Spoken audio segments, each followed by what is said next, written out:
Well, see, this follows up the whole thing that I was just saying. I wonder if Char is actually a new type. Yeah. And then he was like, "Oh, are we about to see? Oh, I sense nothing from you." And it was like, no, he went off on a weird tangent. But the appreciation of the language, I was like, well, I should be more broad-minded. I know you're gay, but that's fine. I don't care. Yeah, that kind of like what it sounded like. Like, well, you know, it's the 80s are around the corner, so you know we should be more open to different lifestyles. Hey everybody, welcome back to the Stoneface Reactions. I'm Theta, this is Lessons, and we are in the final stretch of Mobile Suit Gundam 79 episodes. First off, though, before getting anything else, we've got a couple of comments. We have Bruce Ingram from Amro Desserts as well. Sinks are designed to now overflow. Sorry, I'm pretty sure they meant not, but they said now, so I'm reading it as they've said it. Sinks are designed to now overflow, but if you can't stop the water, they will eventually... Like the time I was awoke by our downstairs neighbor in the middle of the night, somehow our bathroom tap had been put on full blast, a ghost, the cat, and had started flooding their place. Sorry, this is what happens when you use commas instead of periods. That I don't know that I should stop on the word eventually. Anyway, yeah, well, like I said, like a commercial sink. By the way, if you don't remember, this is the episode that Amuro had to stop the sink from overflowing in the room where Kika was washing clothes in the sink. Commercial sinks tend to have that little hole just before the top of the lip. It's a whole fancy thing where Frau is taking a bath with the kids, and she's taking a bath. Well, she's in a separate room. We don't know what she's taking. Could be a shower. Yeah, and then she comes out and she's like, "Oh, yeah, you got to fix this sink." It's like, "Okay, I'll fix the sink." So yeah. Well, it's the element that we discussed, the whole sink part in there, where I said it was ridiculous. The sink shouldn't flood anyway. There's things in sinks designed to prevent them from flooding. Oh, granted, I guess you could be running so much water that it's too much for the hole in the sink. Water pressure issue, yeah. But then again, I was talking about a commercial sink, not a commercial sink. Maybe I'm talking about commercial. I don't know what the word is here. I'm looking for civilian. No, like if you use a bathroom sink at like a grocery store or yeah, ones that have higher rates because they're sinks not designed for your house. They're sinks that are designed for your for like commercial use. I don't know what I'm looking for here. That's why I said you can do your head bop thing. I don't know what I'm looking for, so I don't know. I'm trying to figure out what you're trying to say. Well, yeah, the difference between a residential sink and a commercial sink. Yeah. Right. Because the commercial sink is designed for higher wear and tear, so it also has built-in things to keep it from overflowing, so you don't want to flood a whole retail business with water versus the damage that nobody gives a shit about when you're home. Yeah, well, and also the water pressure tends to be higher in a commercial setting if you're washing dishes and stuff like that. Also to be deeper as well. But I guess this goes to the lowest, not the lowest common denominator, the lowest bidder. Contractor. Contractor, yeah. Those bidding lowest bid, actually. And this could be just the cheapest sinks they could get, you know. I don't know that we're in that position. Well, it's a military ship. I think that's standard. What you're talking about is standard military, but I don't think White Base is standard military. Also, I don't know that we're in that position when it comes to the world building so far, and that it feels like we've got like a couple of monopolies at play. Well, it makes it even worse. If they're the only people who sell sinks, they don't care. The Federation will buy them, so... Right, no, but I just meant that it implies that every sink is the same sink. So, all right. Well, we also have the board. Yeah. Let's go to the board. Let's see. Sluggard is no more, although he got a white line, right? He said what? A purple line to Moira. Moira. Yeah, Moira. The Mines of Moria. Yeah, Maria. We got Dr. Flanagan, not to be confused with the other Flanagan. Flanagan Moon. Yeah. No, this is Dr. Flanagan from the Flanagan Institute. a place we've only heard of once. Yep. We never allow Zabi now as a baby. Well, that was a couple episodes back. Yeah. So the real change is, again, Joaquin is dead. Yep. Boram is dead. Dilliman is dead. Slegger Law is dead. Well, again, you're talking way back. Yeah. I'm talking about the last 2 episodes. Aqueeve is dead. Yeah. Urgang is dead. Mirai Yashima. She got, purple lined. Yeah, again, you're going like 4 or 5 episodes back. I'm just talking about the last 2. Double checking. Just checking. I always want to say John Job, but it's Job John. Weird. It's weird. I mean, he comes up every so often. Yeah, I know. Since he pilots one of the Gundams, I think gun tanks sometimes. And does basically repair work. Yeah, well, I mean, first time we ever saw him, he was in whatever passes for engineering. Yeah. Captain Delaman. Poor bastard. Smart enough to stay out of fire, but then he had no choice but to get engaged and got killed. I think that's it, isn't it? All right. Well, again, I guess let's go ahead and go to notes, which you've got some of. Yeah. I'll just say the titles. I won't say the episode name because the number. Because I don't cut mine into episodes. I just write whatever I write anyway. Yeah. Let's start with Duel in Texas. Giran entered his delusional stage. Even the new weapon Sion has at hand, it doesn't have enough of them to counter the Federation's sheer numbers. He's like, no, we're gonna win. We're gonna have the final defense line. Blah blah blah. I'm like, dude, your own dad is telling you it's not gonna work. So I am very confused. I know what you're talking about because the narrator talks about what Degwin and Giran say. Yeah, but you're saying it like Giran gave a speech, which is not what happened. The narrator told us what they were talking about. Yeah, but he turns around to the soldiers and starts speaking. We don't hear what he says, but the implication is he's doing a speech. You're shitting on Giran for gesticulating in a scene where he doesn't get to talk? Well, I mean, he is giving a speech, right? But that's what Giran does. Yeah, but sometimes his speech is not enough. I just think it's weird. Well, one, you're like talking about a super weapon or something, which we didn't hear anything about. No, I mean, talking about the mobile armors that we see multiple of, and the new mechs are. That's not on Giran. That's on Challia. We know it's on Challia because we had, like, what was it, episode like 20 or something. Between McQueeve and Challia, they're the ones discussing that. Giran isn't even about that shit. You remember back in the Origin? He's like, shut this fucking mobile suit shit down. This is worthless. And he had to be convinced that it had any value. But it was Challia and McQueeve that are all like, let's get the more prototypes running. We gotta get more shit on the field. And whatever, look, my problem here is that you know the future. So I can only argue about what you should know right now, which is, I'm like the Doc Brown of arguments. I gotta argue what you should know versus what you're probably saying is right. The narrator doesn't mention any super weapons or anything. It only mentions a location. Yeah, Baku, which is the last line of defense, apparently. I know, I have a note about it. I'm just saying that's the only thing the narrator mentions in relation to Giran.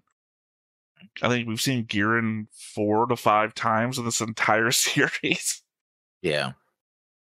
And yet had myself drawn as him. One of the differences between Origin and Mobile Suit Gundam now is the flashback to Jimba Rawl's backstory of what he told them. Specifically, that it has him saying that he raised them in what looks like it's meant to be Texas, except Jimba died before they moved to Texas. One could argue that he never raised them at all, but I'll give him the benefit of the doubt that he was the adult in the cargo container with them, and he took them out with him to go to Don Tiblo, who we know was Jimba's friend and not someone that they knew to contact themselves. So, for a time, he was in charge of them. Additionally, he did educate them, as far as we saw, so there could be something there. It's just that Don Tiblo was more the father figure in the end than Jimba. Yeah, I have a note about that. And that I guess I'll jump to that note. It's for the next episode, but the flashbacks make Sayla and Char's childhoods look more idyllic than those shows in Origins. Like they're shown playing and stuff like that. It's like, and even when Ramba's Ramba Rao talks about like, oh yeah, I remember we raised you and stuff like that. I know you as a child, like when they meet and he doesn't kill Sayla, right? He's like, oh no, princess, right? So the point of I didn't bring up Ramba's thing because Ramba still fits with what we know because his is literally his flashback is him holding Sayla in the air like this, which is literally one for one with Origin when she's telling him about Lucifer and how they need to go back and get Lucifer. It's that scene just redrawn, whereas Jimba's does not match one for one with anything. But if you were to just watch, or you watch Mobile Suit Gundam first and then Origins, you were like, oh, this was a happy time and stuff like that. And then when you go one, it's like, oh shit, no, they were running for their lives and all this other stuff, right? So the images make it look like, oh, we had relatively pleasant childhood, right? I went to high school and then went to military school and all that. So yeah. Well, my point is more so the fact that there is missing time between the cargo container and where we see them at Don Tiblo's, that some of this could have happened. But again, the idea is that I think the implication, only due to the episode taking place in Texas, is that they're saying that Jimba raised them in Texas, which is, I mean, it depends on what we want to consider canon, right? I think the rule that we said was that going forwards, anything after would be the canon thing, which would mean to say that we would say that, oh, Jimbo must have survived to Texas and raised them there. But I think there's enough wiggle room to say that that could have been anywhere. No, he could have been anywhere before they had Spain. Earth. When they talk about that, they say that the Jimba raised them on Earth, not on Texas. You clearly say that in the episode. So it's like, yeah. Here's the thing is I'm not going to argue with things you say are clearly said when I don't remember them. It won't. That's the point of having a bad memory, is that I can't, if I don't remember it, I'm not going to agree with you because you said it. Because here's another slightly damning thing for either of us, I guess, is that sometimes I'll be editing and you'll be like, this is 100% true, and it will turn out not to be true. So the problem is that you are 100% confident in the things you say, even when you're wrong. I'm never confident and I've got a shit memory, but I won't back down either way. So we are both bad at this sometimes. So I don't think it matters though, because my point isn't that he raised them on Earth or he didn't raise them on Earth. My point is more so the missing time from between the first episode of Origin to the second episode of Origin, where they're in space heading towards the moon, and then they're in Spain. So yeah. But anyway, that's I'm gonna go to, I guess, on my next note then. Still in the duel in Texas. Noah's bed on the bridge is I call it fuck it, I don't need no room no more. Because he's literally just sleeping. He's like, you know what? It takes too long for me to go to my own bed in my own room. I'm just gonna have a bed here, and if you need anything, I'll just wake up, deal with it, and then go back to bed right here, right? I think he's even floating. He's not even like on the floor. He's like apparently like floating like this, right? No, I'm pretty sure he's in his chair. Yeah. The problem he's is that chair. No, he's in the chair. He's got the blanket sitting over him. Because also the blanket is being held down against him, which implies there's some sort of gravity at play. Yeah. Acceleration problem. The thing is, I don't think much of it because I'm literally watching Infinite Rivus at the same time, and then the bridge crew and Infinite Rivus don't have rooms. So you keep seeing them just like either bedded up near their desks, or the guy who's like the big mouth guy in the show who wants to be in control of everything is literally sleeping in the command chair, but he's like a teenage kid, so you see him scratching himself into sleep and that kind of shit. So for me, who literally just watched an episode of guys sleeping in the command chair, to seeing Bright sleeping in the command chair, it's like these shows are melding together. Your next note, I guess. When Degwin says that this should have been expected of Dozel, I have to believe that this was an element of Dozel's headstrong character and loyalty to his troops, and not some sort of uncharacteristic slight against Dozel, alluding to his failure by his father. I mean, Origin indicated that Dozel was afraid of his father, but Degwin doesn't seem the sort of dad to badmouth his family at hearing the news of their death. He said nothing bad about Sasro, and took Garma's death fairly badly. I have to believe we just cut in on him in a misquote, despite Giran being said to be angered by his father's words. The alternative, in my mind, is that this is propaganda from Giran, that his father is heartless, in order to prepare the people for his own ascension once his father is out of the way. Yeah, but no, I think it's the first, because the latter would be pretty weird unless somebody's filming it. It's like, oh, by the way, Well, I mean, it could be. We don't know the narrator's lean on things, right? The narrator could be telling us what Giran wants us to know. Oh, he's been pretty reliable to the point of actually calling out deaths before they happen. Oh, by the way, somebody's going to die. So he doesn't have the hallmark of a unreliable narrator. I'm not saying he's unreliable. Just saying he might have a political tint that's unsighted, right? Like, no, but I think the narrator here is like a third person, not it. As far as I know, I don't recognize the voice of the narrator being any one of the characters, meaning, if it was somebody in the universe, then I think they would have gone through the trouble of saying, I mean, it doesn't have to be somebody in the universe. Like, I had myself drawn as Giran. I don't fucking like Giran. I mean, I like Giran in that much he's like a powerful bastard who's trying to get his way, but his beliefs, not so much. Yeah, no, but I think heavy bias like that would make him unreliable. I don't think it does, only because it has to be universe. The bad guys are the zombies, and we're rooting against them no matter what anyway. So yeah, I don't think so, because if the narrator is not in universe, then nobody would know what the narrator is saying. He's the watcher, man. He could be in universe. Yeah, no, I don't think it works that way. It's much simpler, much neater and simpler to say. He's just think about Seed, right? Ramius is in universe. She's the narrator at the end of the episode. Doesn't imply that she knows everything that's going on. It's more like Dragon Ball Z Abridged, where the character who died last episode is the intro narrator for the next episode. It's just a thing that we do sometimes. Yeah, no, but I don't think that would really work either way. Like, who they're talking to and who would listen to narrator other than the audience? Us. No, it has to be us. Again, what's your indication towards Seed? That Ramius knows that we exist at the end of every episode?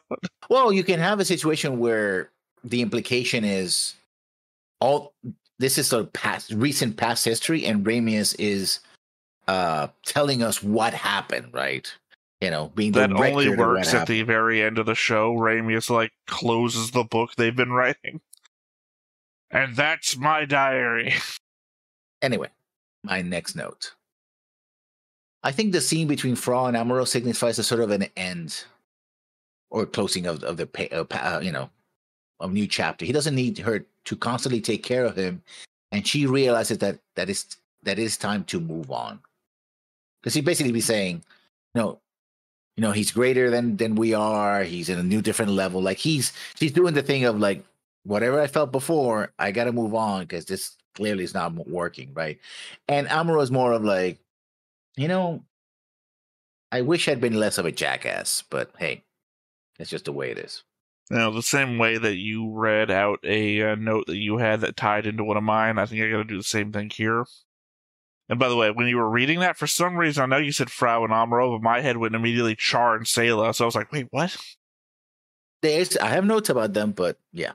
The conversation between Frau and Amuro really goes a long way to show how serious or mature everyone's gotten in the last 10 episodes or so. I was going to say how much everyone's grown up since the earlier episodes, but it hasn't been all that long ago that our characters were having little romantic flings or fantasies and acting self-important. I feel like the change has been incremental on a per-person basis until everyone is like they are now. taking things seriously, or at least more adult. You could almost use Fra's relationship to Amuro as a ruler of maturity. In the beginning, she was tied to him, he relied on her, and she wanted that attention. Slowly, he either became more self-reliant or reliant on others, and had to find himself as the people around him died. Fra tried to keep that attachment, but as Amuro pushed her away, she found herself too. And now that they are back in each other's orbits, they recognize that change in each other. Yeah, I agree as well. Yeah. I read it more like, yeah, no, whatever could have been isn't going to happen. But that's fine. We're moving on. We have things to do, right? I have my things, and because he recognizes that she's being put into a lot of pressure, and she's always recognized that he's been in a lot of pressure, but they never talk about that exactly in this way. Like, they talked about it in a sort of calm and collected way. Like, listen, I'm sorry that you're under this lot of pressure. Well, yeah, you're too. Okay. Well, I mean, if you look at it from a relationship angle, like you were just discussing, it was always more Fra to Amuro than it ever was Amuro to Fra, which is why I took a step back to look at the fact that they have all matured greatly over the course of the show. Like I said, it's on a per-person basis. A lot of people don't mature at the same rates in real life, but also in the show. That some people are just still doing stupid shit for a long time, and then some characters get real mature real quick. And by this point, they're looking at each other, realizing how much they've changed from, say, the Amuro that had to slap Fra into recognizing the danger of her situation, or the Fra who's trying to get Amuro to realize that deserting in the middle of the desert isn't the right thing to do right now. I mean, also, I think from our point of view, is like he, for the first time, recognizes how much pressure Fra is in. Not merely, tending to me, but the fact that she's part of the command crew. They're asking to do all these jobs, and it's like, for the first time, instead of just expecting her that she will be there for him, like mothering him, even though he complained right all the time. It's like, what you do is important, and they do. We do rely on you, the crew, not only him, but everybody relies on you. And she said, "Yeah, I know. You got to do what you got to do, right?" I think it was an important conversation. Yeah, I think we just took it different ways. Mm-hmm. Next. Technically, I just read mine, so you go, yeah. Oh, okay. Again, talking about resources and all that, it seems that the whole point of McCube's operations in Texas is to maintain his standing with Challia. He says, so, I have to do this because I have to maintain my position with Challia. Risking such a high-value targets against an enemy that has survived most attacks against it seems like a waste of resource at this point. McCube comments about having Char watching just reminds me of how Sion infighting works against him. Had McCube and Char worked together to take on Amuro, they might have won. All right, I've got thoughts there, but I also want to read my McCube Challia comment since yours started that way. Do you think McCube and Challia were a thing? We'd never really seen much between the two, but I'd say they are in the top 5 of Xeon personnel that spend the most time with each other on screen. Challia handpicked him for his operation on Earth. McQueeve's last thoughts were of Challia. He even says he needs to prove himself to her as a man. It just feels like there is more there than what we see on screen. The way I would read it, and even his chosen mobile suit, right? Because it's a sword and shield thing. He's very much like in fact, he actually looks like a combination. It's like a rook, like a piece in chess, more like a knight, really. If you think about it, it's very knightly. I think it's more of lady and knight, right? That he feels like, he almost like I don't think the only thing coming to my head is the way that Don Quixote describes his love for his maiden fair. Dulcinea. I can't remember what he says though. It's he doesn't want physical affection from her. He wants to love her from afar, and I can't remember the exact wording he puts that in, because I think it's what you're shooting for here. There's a term for it, which is it's chivalry, but it's more to it. It's it's the very specific description of how he views a knight's love. Yeah. No, but there's a term from the Middle Ages, right? That, how knights are supposed to have a lady that they worship from afar and all. See, the thing is that if he had put it that way, I wouldn't question it as much. But again, it's the fact that he uses the term as a man, which is more modern, right? Yeah, true. She doesn't view me that way, but I want her to view me that way. That's the way I would say if I was saying as a man, right? Yeah, but that could also be very one-sided. That sure, could be. Yeah, and because we haven't seen Challia think about. I mean, in Origins and in here, especially in Origins, we see that Challia is not above using her charm and attractiveness to get at least a modicum of sure, Bergman, yeah, I remember Bergman. Benefit, kissing the death, but still, we never see her truly feel romantic to anybody, right? Anyone particular, and even when he was talking to McQueeve, as we like to call him here, which I know it's wrong, but we still do that. Doesn't matter anymore. Dude's dead. Yeah, he ain't gonna complain. Yeah, but even in Origins and here, we never see their interaction being like, "Oh, darling," or this, or "I'm worried about you," and like that. He's like, "I'm your commanding officer. Do what you're told. This is why you're in the job. Do it." And he's like, "Okay, I got it. Right, sure." So it might be more. I think if there is a romantic aspect, I think it's one-sided. That still works for me. Yeah, from the way I was thinking about it. Anyway, what was the last bit of your note again? I remember I had a thought, but McHugh comments, because he talks about Char as well, about having Char watching. Right, yeah. The element of Lala also questioning, why isn't he helping him?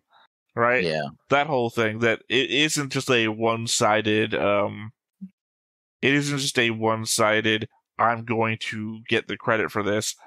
Char also says, I'm hoping the Gundam gets McQueeve. So he's hoping McQueeve dies, even though he's putting up the front of, I'm here to help you. And then Lala's questioning about that, but then McQueeve is also like, I'm going to take out the thing that Char couldn't do, and that's going to bump me up. But then that also falls into is he just trying to look good for Challia, I guess? Because to your whole thing, it's a waste of resources, and it's like, yeah, but if that's all McQueeve wants is to look good in front of Lady Fair, lady. Yeah, she's doing the whole, milady thing. And also, I think it might be that Char is thinking if he's dead, then Challia is more vulnerable, maybe? It doesn't go to his last conversation in the episode that we saw, though. Yeah, that's true. Which I also have notes about. I noted that conversation, but not for... So what's your next note? Oh, you actually said it. No, right now. I'll go again since we're weirdly going back and forth, sort of. Yeah. I really only attribute it to him being the main character of the show, but sorry, I was talking about Amuro there, and it has nothing to do with my next sentence, so I don't know what the fuck I was doing. But at this point, who would give a fuck about Char anymore? The Red Comet was amazing when there was no competition. Ever since, he's lost almost every engagement he's participated in. Further, he hasn't accomplished many of the goals that's been put in front of him, and he doesn't fight much beyond challenging the Gundam, to which he loses. The battlefield scuttlebutt has to be about Amuro now, as the Gundam wins every fight that it's in. Everywhere it shows up, it's a Federation victory. Loom was several months back. That prestige has faded. What has he done lately? I know McQueeve just died, but before that, he not only grounded the White Base, but became closer to defeating the Gundam in the Adzam than everyone else before or after him so far. I haven't known about that. But it's more about Amuro itself. Well, just to clarify real quick, but then go ahead and read yours. That my point is that McQueeve should be the word on the mouths of Zeon soldiers, not Char. Yeah. But it still speaks to that overall point. It is clear that while Char is good, Amuro has surpassed him. Where before Amuro could barely survive their encounters, now he has defeated Char twice in direct combat and send him packing too, like send him running, right? Like literally in the first encounters, Amuro was looking down the scope and shoot, and the guy would just get out of the way. It's like, oh my god, I can't even shoot him, right? But then it's like, and I'll add another note as well because it kind of goes the one Yeah, problem. I mean, I do too. I think on the same page that you're on. Yeah, the plot armor is strong with Char, because that hit, we've seen him take out entire battleships, and things are immune to beam rifles that are supposed to take battleships with a single shot, always with the beam saber. But this time around, he hits him on the side, which should have cut through the armor, killed Char. And I attributed that to the Gelgog. I even said it during the reaction that I think they made a new different type of armor or something. Yeah. Because we see it stab the hand of the Gelgog, and it doesn't even go through the armor. And then he stabs it in the side, and it doesn't cut through there either. So it's like, I have to believe that this isn't just, bad animation. Like, they just didn't draw the damage. That this is a prototype. He had it specifically delivered out here. He didn't train it, granted, but that this is just the properties of the Gelgog. But it's never mentioned I guess shown, but not mentioned. Like, oh, I survived because... Yeah, well, isn't that the greatest form of storytelling? Yeah. Show, don't tell? Depends if it leaves it. Well, if it leaves a question unanswered, and this is like... Which is literally your note. Yeah. So it did. Mission accomplished. Yeah, plot armor, yeah. Well, I don't think it's plot armor because, well... I don't, every time, like, McQueeve shoots the Gundam, no, actually, it's Char. Char shoots the Gundam a couple times last episode, and we literally see the blaster bolts bounce. They go right off of the armor. So, that's just strong armor. But I don't think it's plot armor anymore. It's not like he survived a nuclear blast to the face or anything. Yeah. Anyway, your next note. I'm going to jump down just to keep the subject on, well, somewhat on Char. So, possible new types. Char, Lala, Amuro, Mirai, Cameron? Yes, I have. Amuro and Lala have definitely displayed their abilities. Cameron might be, or could just be confusing frame timing. Mirai could be, or might just be a character with good intuition. The thing about Char is, I've gone into this thinking he was for sure one, and Origins seem to imply it strongly. But over the course of his time on this show, he hasn't really done anything. Lala has shown that she can communicate into the minds of others, which could explain Char's fighting with Aga back in Origin. Char being physically exceptional could explain his academy traits as well as his abilities with mobile suits. I'm just saying that I'm having doubts at this point about Char being a new type. I had a note on the next episode, which was actually my first note in Char and Sayla, was Mirai is also a new type, because the way she seems to talk about it's like, no, hey, I'm call intuition, and Fra is like, wait, what? You sure about that? Because that doesn't make sense. Here's the thing, though, we don't see that, like, we don't get that little note flash, beat. Yeah. Well, we also the flash, but we don't also get that little note beat that they do sometimes when something's happening, and. Yeah. How would you display somebody just having good intuition versus someone being a new type? Or just wanting it to be something to be true, right? Sure, yeah. I mean, that too. I think that's intuition, right? Intuition isn't a skill. You can't. It's also not a thing. Like, getting lucky and having psychic powers are two completely different things, right? If Mirai is just like, no, women's intuition, and she just happened to get lucky one time, right? Mm. But I'm putting her on the list of possible new types because she did a thing once, like Ghostbusters and Bill Murray's doing the card flip test, or I guess also Starship Troopers. The card flip test, he's like, oh, yeah, better than 50%. You might be psychic. But yeah, no, again, my main point in this is that Char hasn't done anything new type in a long time. He could just be physically, like, better equipped to handle stuff. Like, in Gundam Wing, Zex Marquise, he's just better able to handle the tall geese because he can handle going super fast. Yeah. That's all all Char has done here. He's been able to handle the Red Comet, or I guess whatever you call his original one. He can handle the Zaku too, at, no, what was it? At maximum speed, because everybody he knocked else out the limiters. Everybody had limiters because of G forces. That's what I couldn't remember, the limiters. Everybody else was tuned back to like 80%. And he's like, I'm still going too slow. And they're like, we've got you up at 90%. Like, put it to 100. It's like, that doesn't denote to me being a new type. That just turned, like, sure, he might be a physical human Adonis, but that's not a new type. Like dodging away from the shots in that first episode, not first episode, the episode you were referring to before, that's just the thing. Like, sorry, the thing. The Zaku 2, that's just the Zaku 2 cranked up to 100%. That's not dodging out of the shots you can mentally see coming from a guy who's shooting you in the back. That's new type shit. Yeah. Talk about new type shit. My last note on the duel in Texas. The Lala weirdness continues, now in Technicolor. Because she's, we see... It's already in Technicolor. But... Thanks for explaining the joke. Well, no, it's not a joke. As I'm saying, the joke you already made.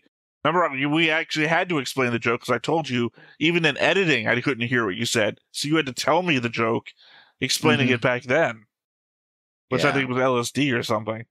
Yeah, that we see, Amuro in the chair and the whole spinning wheel of light, and she's like, "Oh, it's in my mind," and Amuro, la la, and we're like, "Okay." I don't know what space drugs you two are on, but damn, I want some of those. It's more of a matter of, I guess, did she never? Yeah, she did give her name back then, so it's just them identifying that it's each other that they're feeling. Because they know each other. I mean, they don't know each other that well, but it's just they've seen each other, and at some point they've given each other their names. Yeah. Like specifically when they get my car out of the mud scene. Yeah. Oh, was that your whole note? The Technicolor thing? Yeah, that was a whole note, yeah. In fairness to whatever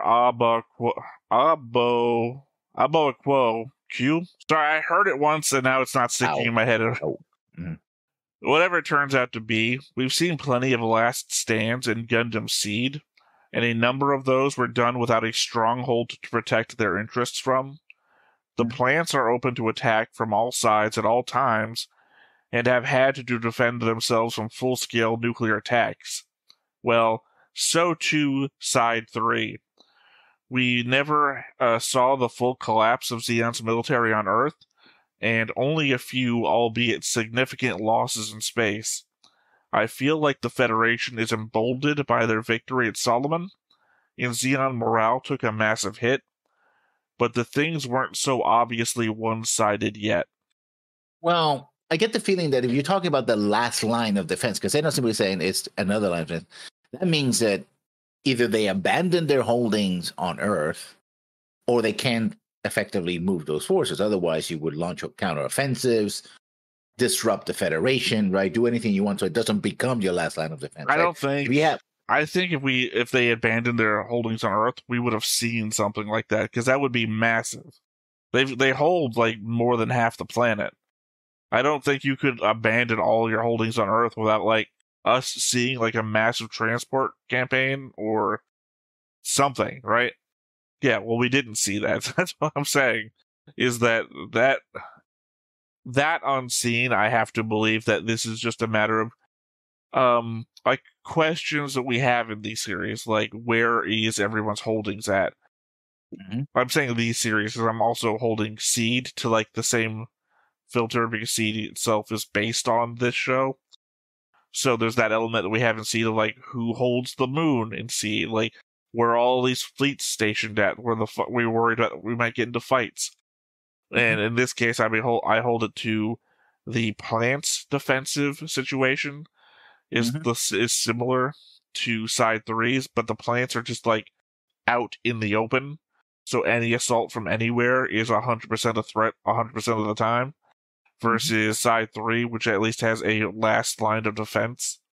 Whatever that means. Again, I really appreciated it in Seed where they say, oh, the fleet is coming in from the northern cap, implying that even if we think about the the solar system as a plane. They're still coming in from above, which would have defeated Khan, all I'm saying. So let me go to the next note of mine, which now finally arrived to Char and Sayla, that episode. Although I've been going back and forth between them.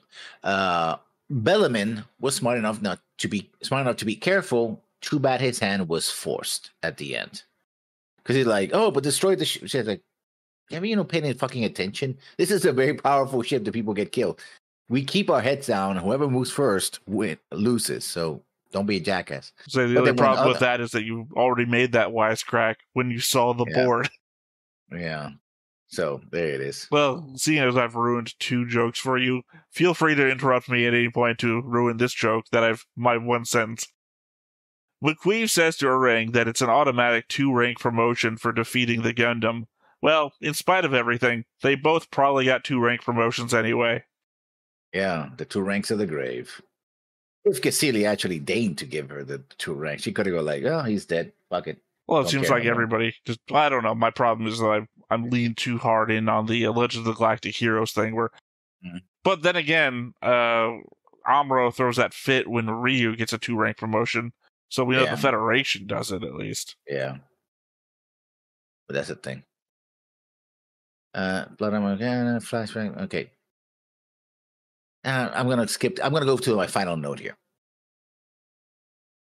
The real tragedy of this episode is the final break between Artesia and Casval. Both want the other one to be safe, and at the same time, both cannot let go what they're doing. They cannot let go what they're doing. Cannot let what they're doing go unfinished. I really almost tried to make a gif of the Sayla crying at the final of the episode.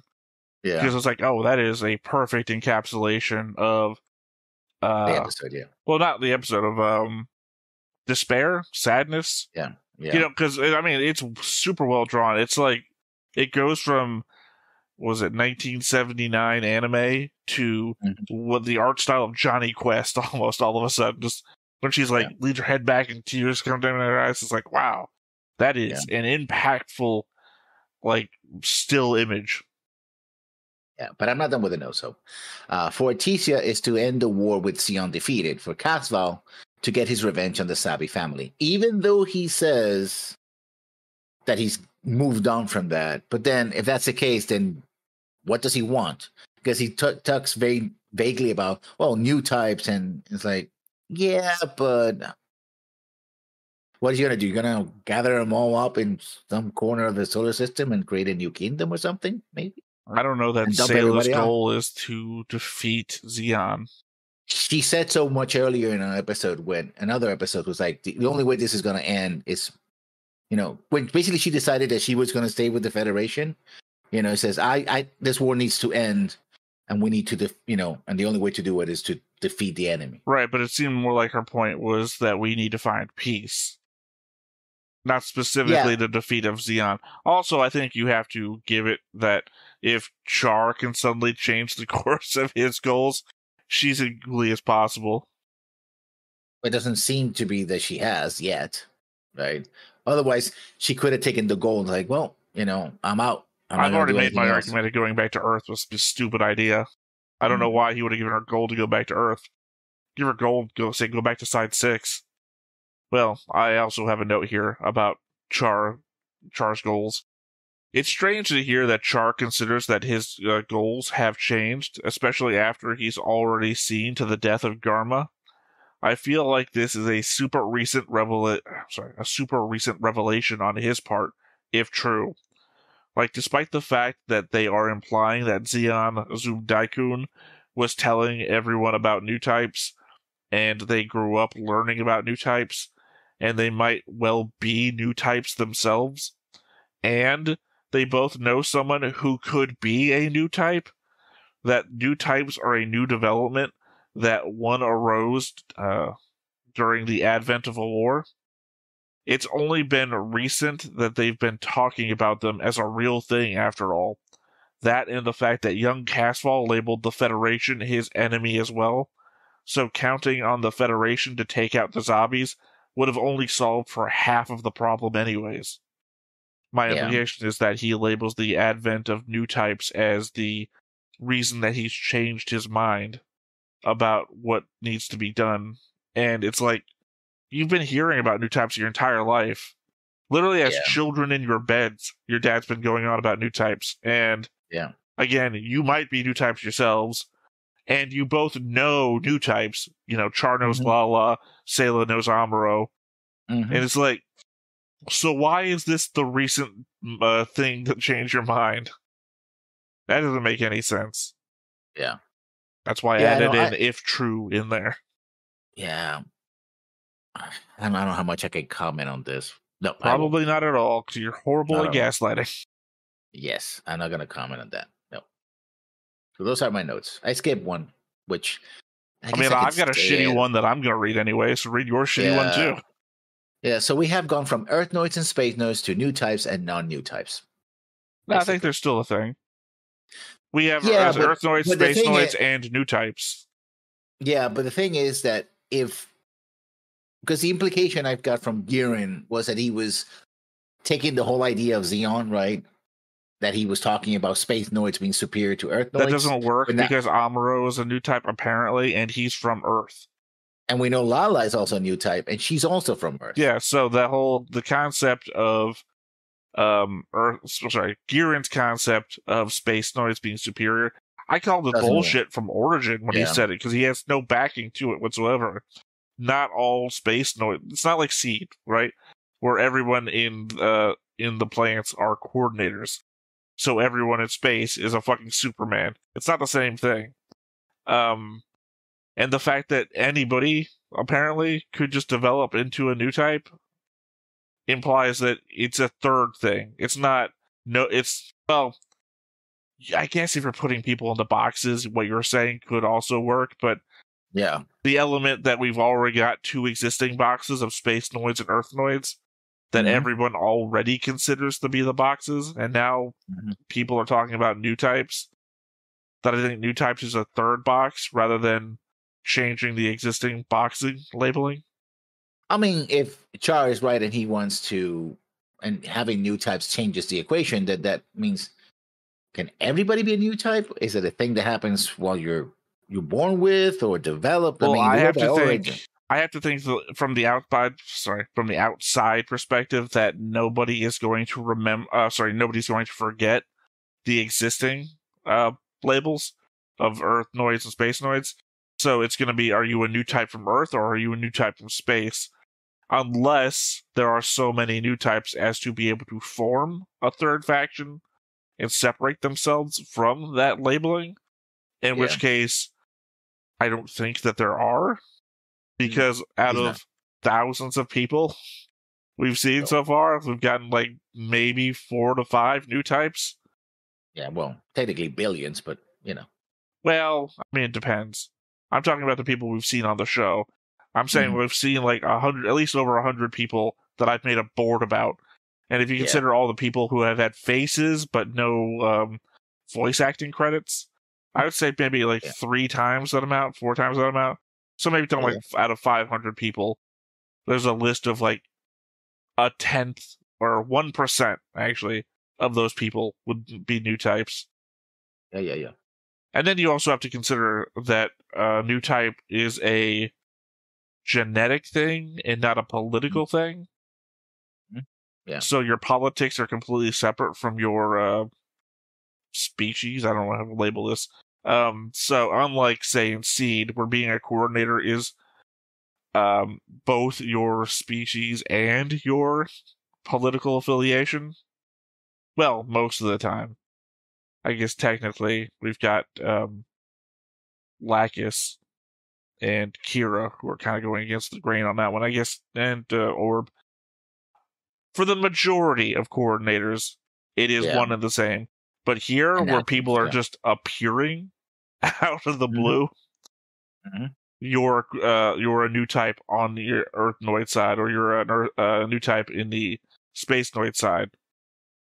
I think it's a 3-faction thing now. Not a 3. It's a subset of a faction thing now.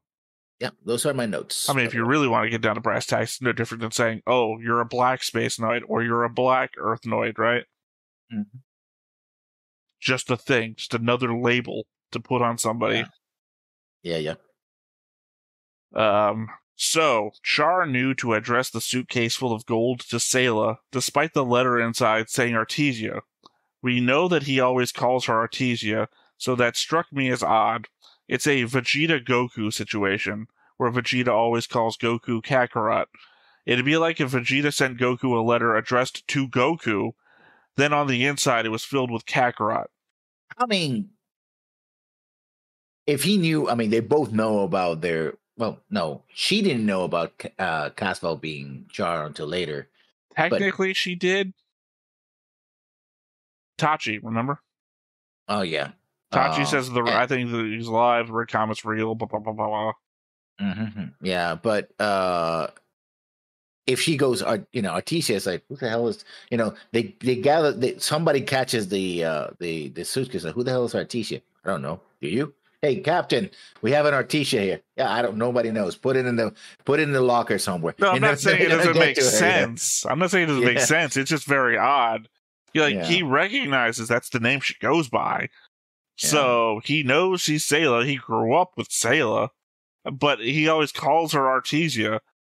And it's just it's that personal connection that they have to each other, right? It's the true name, if you will. Like that's. I've already argued this before. They've known each other as Sayla and Edward way longer than they've known each other as Artesia and Casval.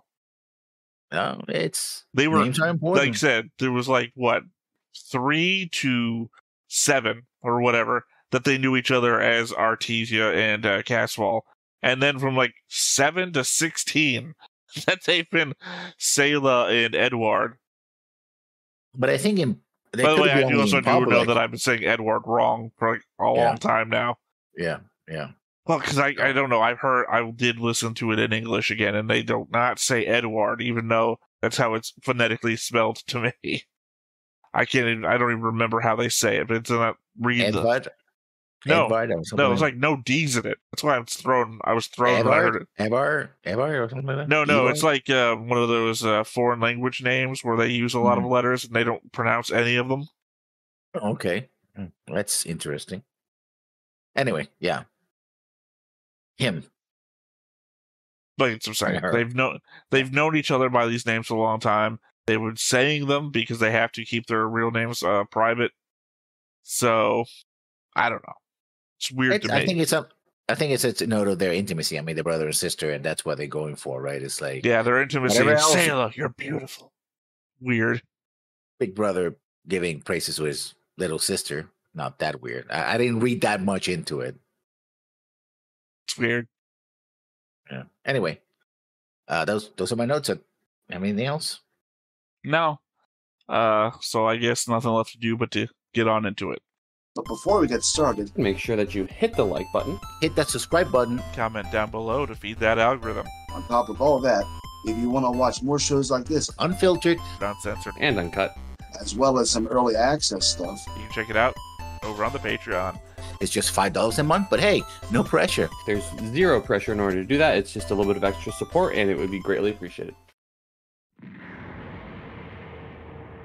Another thought that I had is that whenever we move on, I am going to miss the music of the show. Maybe not the music, maybe some of the OST. Like, that bit right there, like in the opening. Yeah. Like, I don't think they're going to be doing that for very long. I mean, this is 1979. That's still very much of the 70s. Yeah, but the next show... 80s, it's going to... Depending on where we go, the next show in timeline would be, 82, 84? Zeta Gundam? Yeah. So that's I remember it was 6 years away, so 85 it must be. Yeah. Depending on where we go. I think actually we're going to go to Requiem next, because Requiem is so new, it's the thing that can be spoiled for us very easily. Yeah. So might as well get those 6 episodes out of the way. Sorry, show-wise, obviously we're going to the movie versions of the show next, and then Doan's Island, because it's directly connected to this show, and then we're going to explore the space.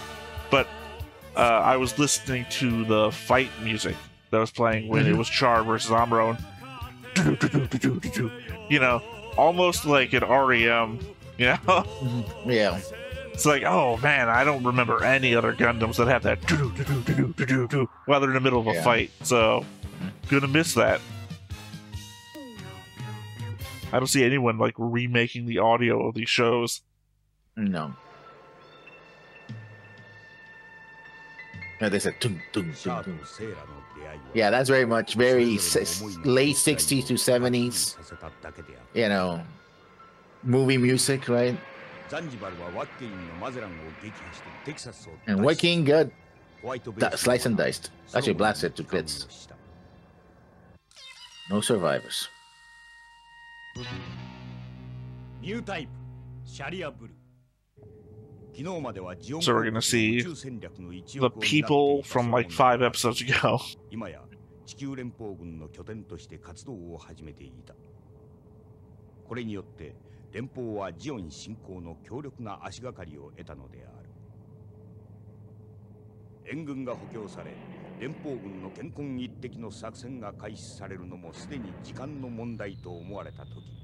Don't even have a band. Oh, this asshole.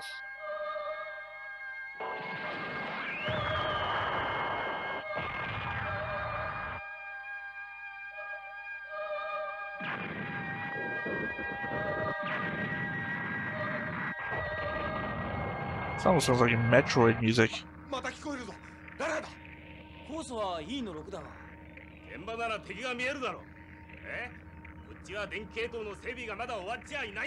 So Lala was attacking them? They said it said Lala. Yeah, whatever it is pretty weird. Oh, that guy got heavy metaled. Yeah. Well, the animation style just reminded me of people dying in heavy metal. Again, this is like when you land on Metroid in the planet for the first time, the background music.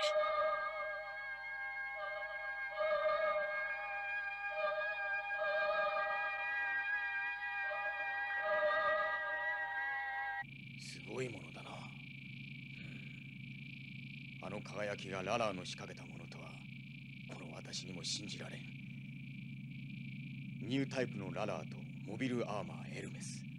これほどのものとは。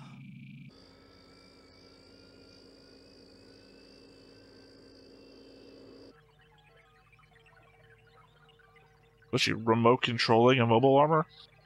No, she's in the mobile armor. It's just that it's the long range that she can attack. Well, we haven't seen it.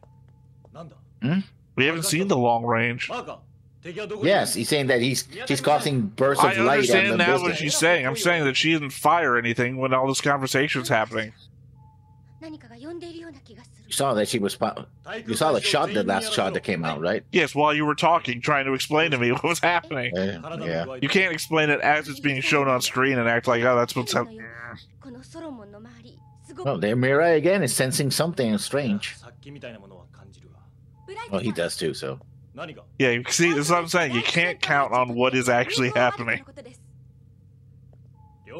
The difference between intuition and being a new type. Gundam, Gun Cannon, G Fighter, 発進。第一戦闘配置を取らせろ。人使いが荒いんだからまったく。I am gonna miss that alarm sound. Oh, see, that's one that's getting drowned out by the headset.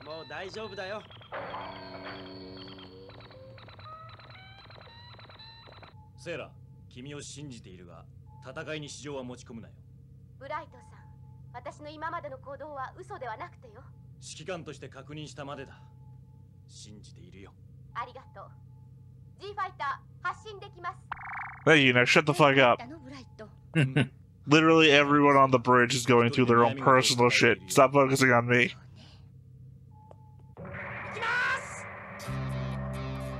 Somehow it feels like Amuro is still haven't gotten used to launching. Yeah. Oh, they're just reusing kind of the... Yeah.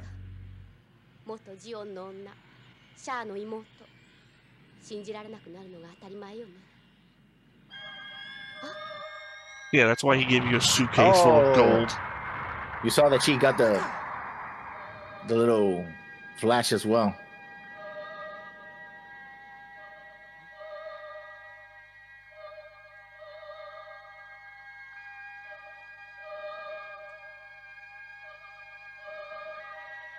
呼んでいる。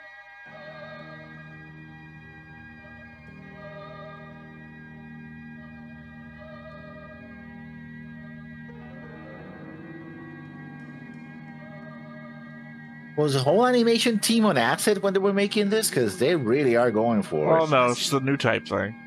Yeah. The same way that he saw Dozel as a space vampire bat or whatever. Yeah. Apparently he sees her as a son that he's just going to stare directly into.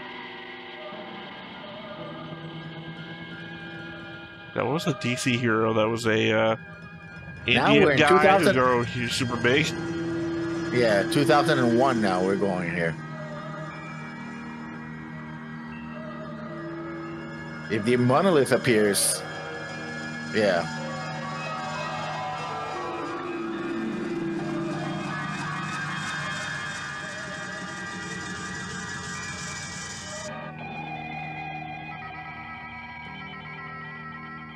I've melted. Melting. This is not a good week to stop sniffing glue. And then Amuro was like, I know what this means.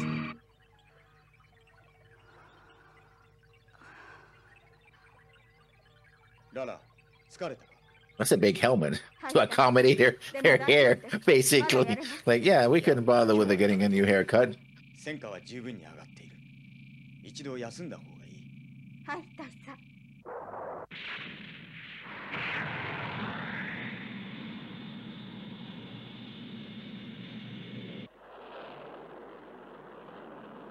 Almost don't even know what the point of having Rick Doms around is anymore. At best, they're like a momentary distraction.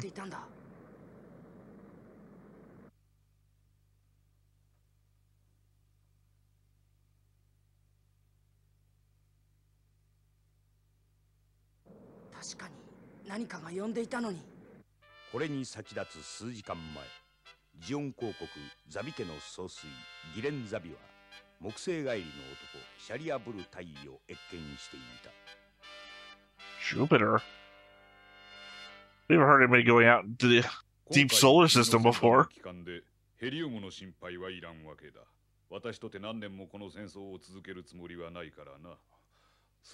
Heard that before, when Queen said it. それを言うな、シャリアブル。座ってくれ。本論に入ろう。は、ありがとうございます。しかし、お話のニュータイプの件ですが、私は多少人より勘がいいという程度で。君のことは君。Well, that's not helpful now that we're using the word intuition too. Yeah. 木星のエネルギー船団を務めた君の才能のデータは揃っている。フラナガン機関に検討させた。その机の上にある。シャリアブルに関するニュータイプの発生形態。You know, not for nothing, he almost looks like Flanagan too. Yeah. 君は自分でも気づかぬ才能を持っている。もっとも、ニュータイプのことはまだ未知の部分が多いのだが、それを役立ててほしい。今度の対戦ではもう人が死にすぎた。キシリア殿のもとへ行けと。おお、言わぬ先からよくわかった。You must be a Newtype. Yeah. キシリアの下で君の即戦力を利用したモビルアーマーの用意が進められている。お言葉とあらば。空母ドロスが用意してある。I can't even imagine how a new mobile suit or mobile armor, how you design it around new type abilities. Look at the research that they did with Lala and calibrated to that. 私には閣下の深いお考えはわかりません。しかし、わかるように努力するつもりであります。それでいい、シャリアブル。人の心を覗きすぎるのは己の身を滅ぼすことになる。ただ、私が君をキシリアのもとにやることの意味は考え。I just mean that the underlying thing that most new types seem to have is ability to see a little bit into the future. Mm-hmm. Yeah, so how do you make a weapon that can benefit your ability to see a little bit in the future? Because seemingly to me, your ability to see a little bit into the future is already the thing. I guess it may have faster reaction times, perhaps. Cool, make that for everybody. That would benefit everybody, not just a new type. No, but you can't react to no input that you don't have. Like the new type ability gives you an input, then you can then use on the ship. Right, New- but new it types doesn't don't have matter. that. Everybody who has a good reaction speed would still benefit from high reaction speed weaponry. エルメスをシャリアブルに任せることも考えねばならぬ。その点シャー大佐にはよく含みおくようにと。伝えます。木星 Good. Take Lala out of the weapon so when inevitably they fight the Gundam, she won't get killed.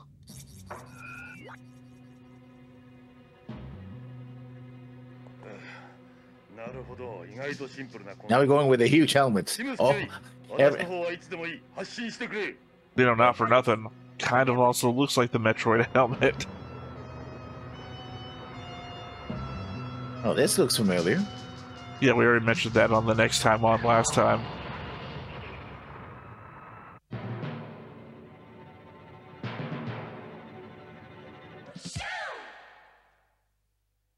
Wonder what the next mid-roll is gonna be. Definitely not somebody sneezing. Yeah, that I don't know what they're supposed to be saying there. ララーが疲れすぎる原因が脳波を受信する電圧が多少逆流してララーを刺激するようです。直せるか？今日のような長距離からのビットのコントロールが不可能になります。Ah, the bits. やむを得んというよりその方がよかろう。Well, if there are bits, then it's not like sniper shots like you were saying before. This would be the very first appearance of gun bits, technically. Psychomu doesn't. いいのか？大丈夫です。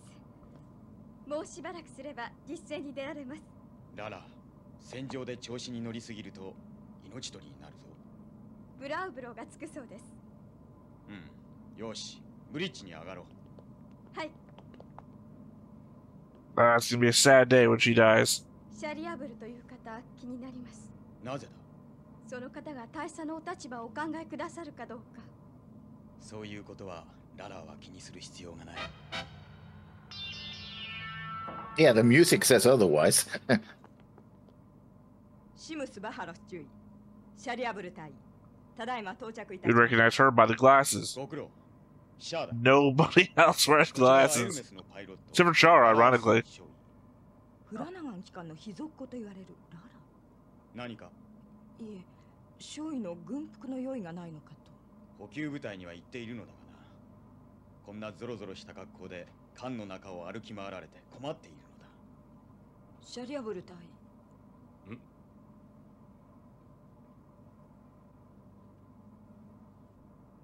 なるほど。大佐、この少女、いや、ララー少尉から何かを感じます。そう、力のようなもの。で、大尉は私から何を感じるのかね。いや、私は大佐のようなお方が好きです。お心は大きくお持ちいただけると、ジオンのために素晴らしいことだと思われます。Well, see, this follows from the whole thing that I was just saying. I wonder if Char is actually a new type. Yeah. And then he was like, "Oh, are we about to see? Oh, I sense nothing from you." And it was like, no, he went off on a weird tangent. But the appreciation of the language, I was like, well, I should be more broad-minded. I know you're gay, but that's fine. I don't care. Yeah, that kind of like what it sounded like. Like, well, you know, it's the 80s are around the corner, so you know we should be more open to different lifestyles. 厄介なことはガンダムというモビルスーツのパイロットがニュータイプらしい。つまり連邦はすでにニュータイプを実戦に投入しているということだ。Accidentally, but still. ハヤト、起きていいの？すいません、ご心配かけて。何を騒いでいるの？いえ、ガンダムの操縦系がちょっとオーバーヒート気味なんです。それで。That's why I asked you, the bomb expert, to help me out. なぜ大尉だけおやりになるんです？律儀すぎるのだな。ブラウブロのテストをしたいと言って聞かなかった。I think obviously Challia is not on Lala's level. 私はエルメスを完全にララーに合うように調整してもらう。I think he's probably just barely a new type because Lala didn't even detect him coming. And we know that Lala detects Amuro. どうぞ。すみません。わざわざ。いや。こんな時に何かね。あなたの誤解を解いておきたくて。僕の誤解？腹が立つんでしょ。私があのシャアを知っていて隠していたこと。まあな。シャアは私の兄なんです。兄兄さんまたそれがなんで事情は I'm gonna need you to watch this 7 hours of video. 缶を降りるつもりなのか。いえ、もうそれもできないでしょうね。ホワイトベースに愛着もあるし、それにできもしないことをできると信じている兄を思うと差し違えてもいいって。セーラ、兄は鬼子です。父の本当の Oh, 望 come みを on. 歪め That's て受け止 harsh. めて自分ができるなんて。キャスバル兄さんじゃありません。本名かい。 It's not a disgrace to think you could achieve your father's goals. キャスバル兄さん。で、ごめんなさい、ブライト。これ、兄が私にくれた金の延べ板です。これをホワイトベースのみんなで分けてください。その方がいいのか。 To what end? すっきりします。こんな自分勝手な言い草はないと思いま This す。 crew never gets to a place where they can spend money. Like the one time. Size 6, The yeah. one time. 辛いぞ。承知しているつもりよ。I mean, after the war, they might need the money. 以前と同じように君 But what they should do is take the gold and do one of those things that they did like in World War II. いや The last surviving person will get the money. 征服するだけだ。 Yeah. 頭で考 Yeah, but え they're- るほど楽なことではないと思うがな。ま、当てにするぞ、セーラ。分かっているわ。 I guess at the very least, this signifies she's gonna stop doing that. Oh, I wonder if my brother's on that ship. Hesitancy. 敵パトロール艇らしきものキャッチ。ソロモンより迎撃機の発進要請です。何でもかんでもこっちにやらせるのか。信頼されてるのよ、ブライト。踊り専門でもか。よし、各機に発進させろ。 As far as we know, you haven't been elevated beyond decoy status. Yeah. ハヤト、大丈夫なの？もう大丈夫です、セーラさん。 Also, now that we're talking about helmets, they really have Battlestar Galactica helmets. Well, technically, I guess this came out first, huh? No, Battlestar Galactica came in 77, 70, no, 78? 違うな。 I'm not really sure. ララじゃない。別の何かだ。 Oh, but he can detect him, so I guess maybe he is hot shit. I don't know. 戦闘はお任せします。私にどこまでできるかデータは取っておいてください。 I guess the helmets are part of the system. That's why he has the oversized helmet, like Lala. やってみましょう。 Hard to tell. There's nothing in there. He's a cyborg. このパイロットはこちらの位置と地球の一直線を読めるのか。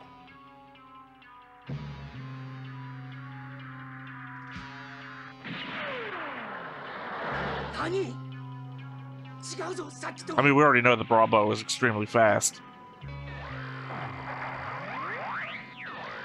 Oh, that makes sense. It's got bits the same way that Seed has bits, in that they're on like wires. やはりガンダムの反応が鈍い。すごいモビルスーツとパイロットだ。あのパイロットこそ真のニュータイプに違いない。そうでなければこのブラウブローのオールレンジ攻撃を避けられるわけがない。おっ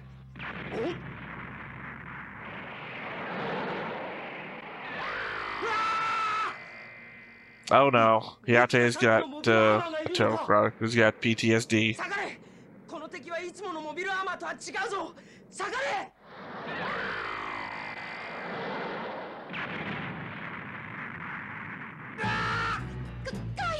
どこから？カイさん。 So I thought we were about to lose Kai. 下がれ。この敵は違うんだ。ガンダムの反応が遅い。 See, if this was the same universe, I would say that the Bravo was the prototype for the Mobius from Seed. Because it's the same exact design, just the Mobius is way more compact. 敵は一機のモビルアーマーのはずだ。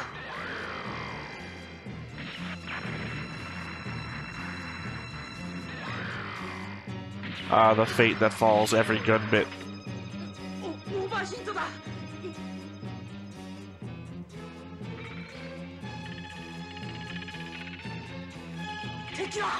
It's funny that overheating is a problem now, since that's the flaw in the Gundam that the ads showed. Yeah. Overheating also drains its power. I think it's to show that the Gundam can't really keep up with his abilities, right? There goes Shia Bull. Which was kind of bullshit anyway, because the whole thing is that thing is supposed to be faster than the Gundam. We saw it before. That's how they got away. Boy, I sure hope they were recording all that data. Oh. The lieutenant bought it as well. Both of them. No, to be fair, though, that was only half of the people that were piloting it the first time we saw it. Don't know where the guy happened to go. 連邦がニュータイプを実戦に投入しているとなると、ガンダム以外にも。そうでしょうか。戦いは危険を冒してはならぬ。少なくともスローモンにいるガンダムは危険だ。This is what I was talking about before in the notes from 2 episodes back.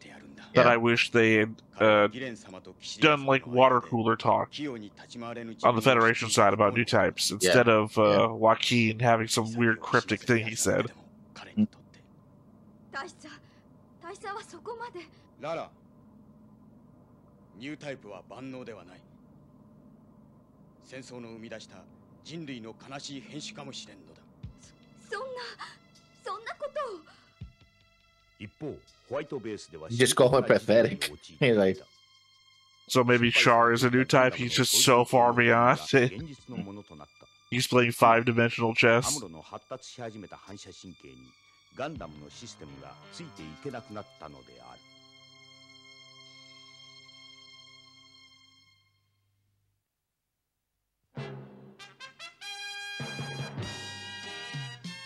キューバしのぎのシステムを使い、ガンダムはレビル艦隊を追う。その艦隊の前に、ジオンの防衛線の中に一機の鮮やかなモビルアーマーが乱舞する。機動戦士ガンダム。次回エルメスのララ。君は生き延びることが。My worry is that Lala's dilemma becomes Lala's demise. Mm-hmm. Yeah, no, the element of maybe no one detects Char because Char's powers are so great that he's like, I don't see 15 seconds in advance, I see a year in advance. Yeah. Or a day, or whatever the next movie was. I don't know. Like I said, the problem is that he doesn't seem to have any new type powers, and Challia didn't call him out on it, so I don't know.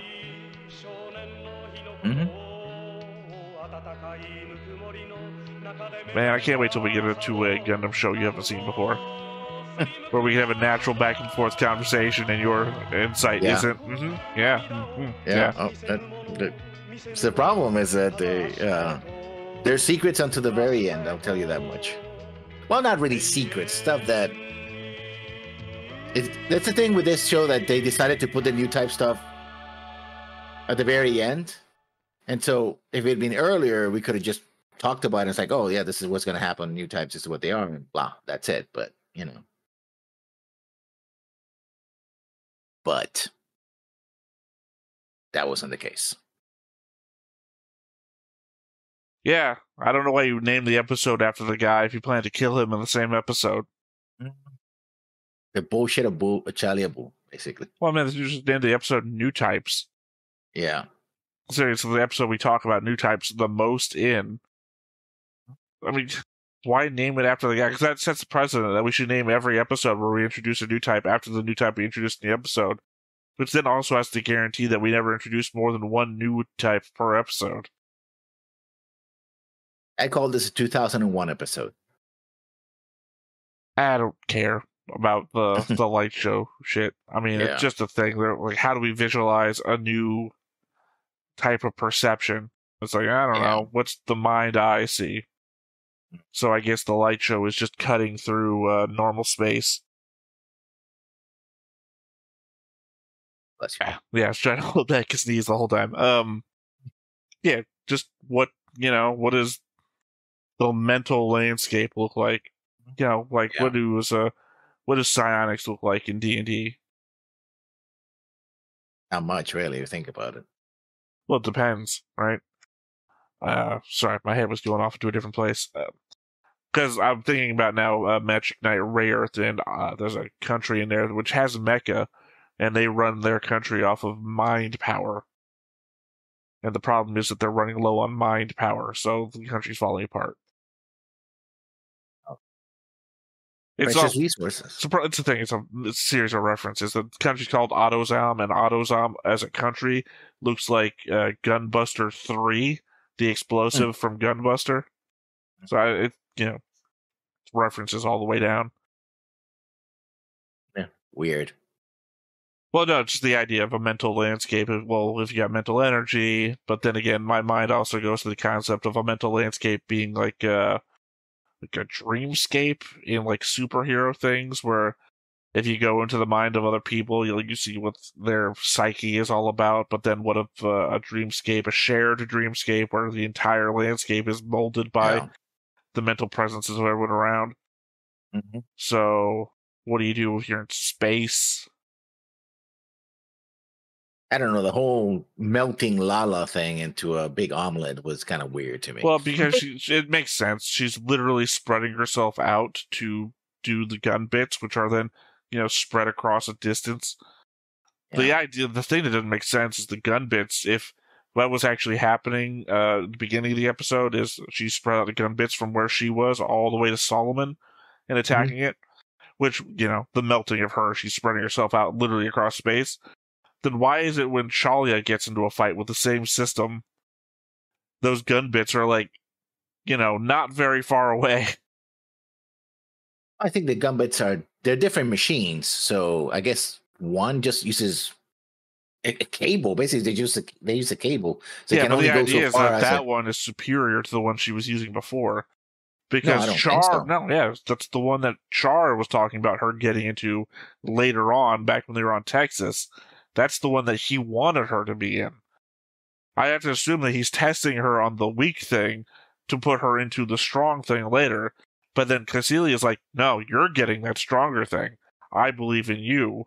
Or I want to test you. Whatever Cassilia's actually thinking.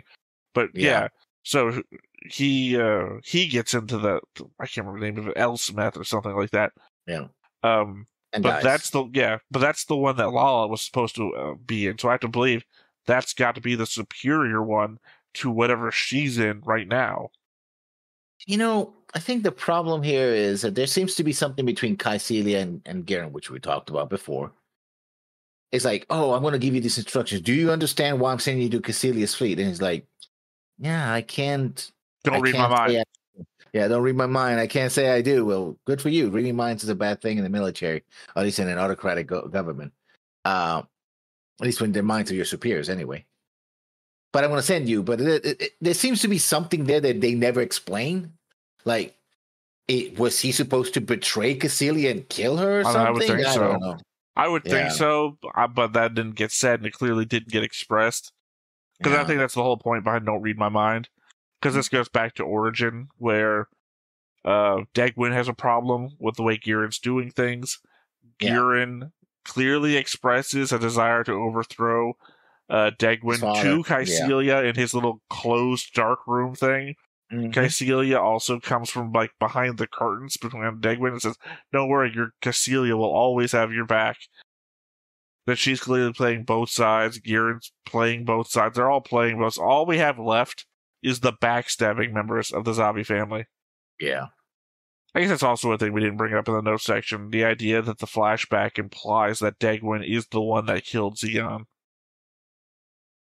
In my head, it's fairly clear that Cassilia probably killed Zeon.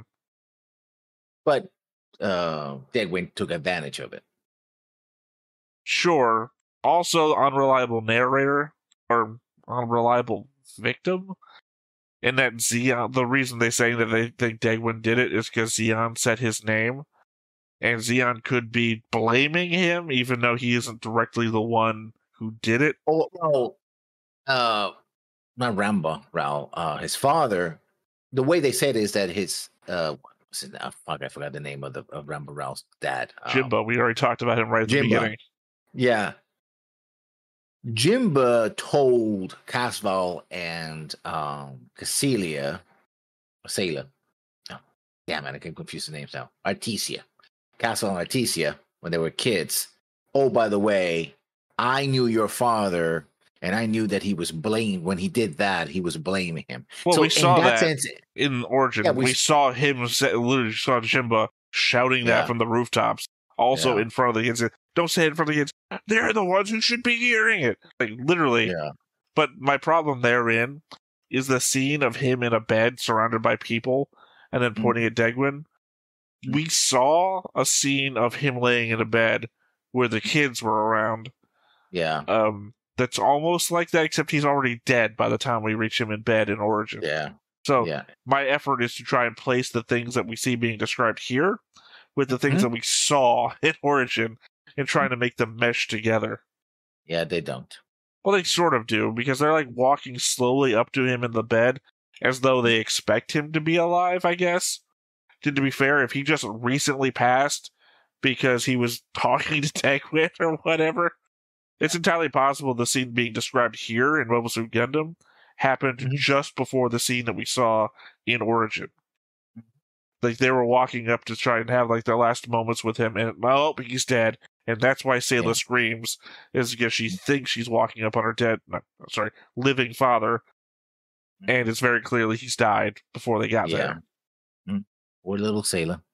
Of course, in Origin, though, it reads to me more like it's a wake, and not he just died. Yeah. Yeah. That's the thing about prequels. I mean, the benefit of prequels is that you already have the established situation and you can make it fit. But then it also becomes a limiting factor in the what can we play with here, right? If we fit it too closely, then we just sort of painting by the numbers. We don't really have a lot of creative control, right? Other than, how it looks or, that sort of thing. Maybe I have to say also, maybe somewhat of a spoiler. The thing that I thought I remembered seeing from the show, because I told you there's two things. The one that was the cabin scene. Yeah. The other thing, with 3-4 episodes to go, I can't see it fitting into the show. Now I have to wonder, did I see something from like Zeta or something? So I don't remember seeing anything from Zeta. I don't know. Zeta is very the things I've seen about Zeta, which is not a lot, is it's very much an 80s anime, right? I don't know anything about Zeta. Like when I'll say this, I watched a lot of those people reacting to the collection of openings. I skipped over all of the Gundam openings that I have not seen anything about before, so that I wouldn't even be spoiled by the opening. So I haven't seen Zeta, Double Z, Unicorn, and I haven't seen most of them. I skipped from the first ones because obviously we're in this. Well, I've watched that to Iron Blooded Orphans and G Gundam and the ones I've seen before. So I know absolutely nothing about Zeta, but I'm just wondering the scene that I remember seeing, because I think here's another reason why I'm questioning. There is the element of Gundam airing in the United States, specifically on Toonami, that 9/11 happens, and they cut the airing short. So essentially, this is the last episode to have aired in the United States on Toonami, post 9/11. Yeah. After that, it gets cut off. They just stop airing it. Technically, the episode before, Char and Sayla, I think it is, doesn't get aired. And then they air this episode, and that's it. So, technically, what I remember seeing on television hasn't happened. So either it's an element of my memory just making shit up, or it's going to come later, and somehow I saw it, even though it never aired in the United States. I mean, it could be a YouTube situation where you saw it in YouTube by mistake or something like that. No.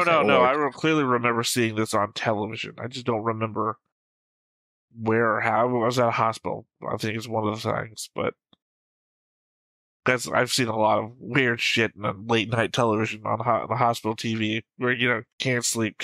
So, but again, I'm not going to describe it.